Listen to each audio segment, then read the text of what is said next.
पत्थर की किस मूर्ति से बातें कर? आज से मोहब्बत ही नहीं है जो चाहती है हमाद मर जाए, इसलिए हमाद की जायदाद पर कब्जा करना चाहती है। सिला नहीं जाऊँ, मेरी ना ही वहाँ कोई इज्जत है। इज्जत और एहतराम तो मुझे पहले भी कभी जो उम्मीद है अब भी कभी नहीं मिली, लेकिन इसका ये मतलब किसी नए रिश्ते की कठपुतली ड्रामे में अयान तो सारी हकीकत जान चुका है कि इस अरीबा का मकसद क्या है, क्योंकि वो अपने कानों से सारी हकीकत सुन लेगा कि जब ये अरीबा ताबीन को सारी हकीकत अपने ही मुंह से बताएगी तब कि किस तरह से वो अयान को अपनी मोहब्बत के जाल में फंसाना चाह रही है। और अगर अयान इस अरीबा का नहीं तो वो ताबीन का भी नहीं होने देगी। अब अयान को अपनी गलती पर पछतावा होगा कि क्यों उसने अरीबा की बातों में आकर ताबीन का दिल दुखाया।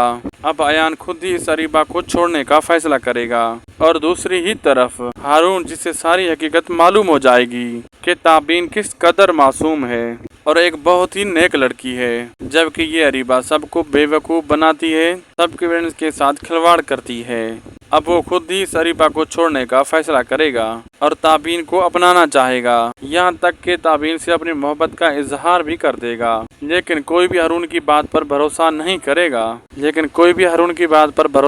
करेगा और फिर हारून सारी हकीकत अयान को बताएगा कि किस तरह से अरीबा ने उससे ताबीन को अलग करने के लिए हारून को इस्तेमाल किया। आप लोगों को ड्रामा कैसा लग रहा है कमेंट सेक्शन में लाजमी बताएं। वीडियो अच्छी लगी तो लाइक शेयर सब्सक्राइब करना न भूलें। मिलते हैं अगली वीडियो में।